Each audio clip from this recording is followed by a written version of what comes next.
Yo, what's good, guys? It's me, Sean. So, one thing, I am sorry I could not trade on Thursday because I had my G1 driver test. It's like a written driving test I had to do, and I came home at around 11:30, and I just missed it. So, but guys, this Monday I've heard the market's open, and bro, if it is open, I'm going to trade 100%. Like there is nothing holding me back this time.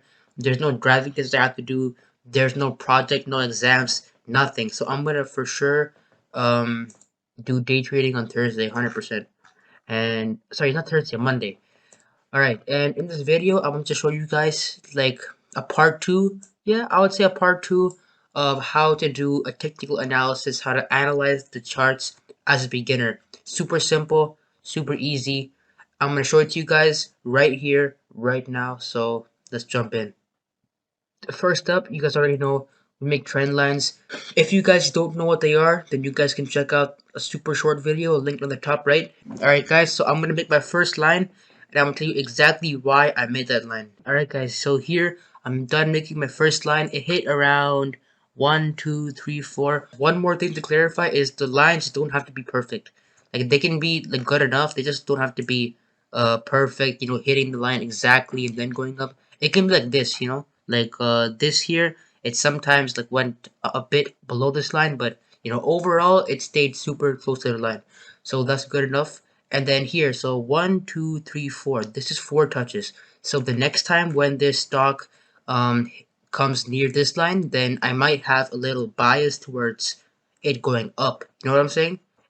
Cause it can bounce off. I'm gonna draw one more line. This line here is pretty good as well.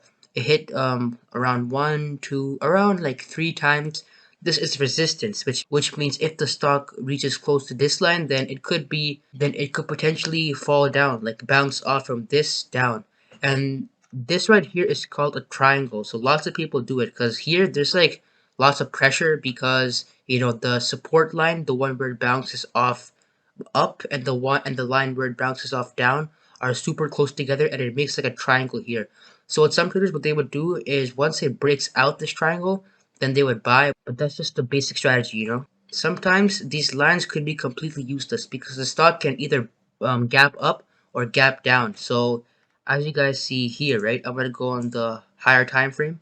And as you guys see here, see this thing? It gapped up after the day ended. So that could happen, and it could just break through all our lines. That is a pretty decent possibility. And the next, I mean, it's already on the screen, but there's indicators, right? Indicators are the 200, 5, and 20. I use those. It's not really a complex strategy at all. The 200 MA can treat this as a line because sometimes what it does is if the stock, for example, is down and then goes here, right, near this line, it actually might bounce off from this line.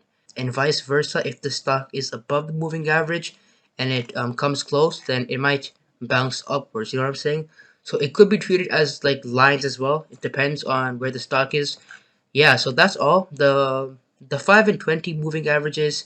Um, you guys can watch a video on the top right of why I use them.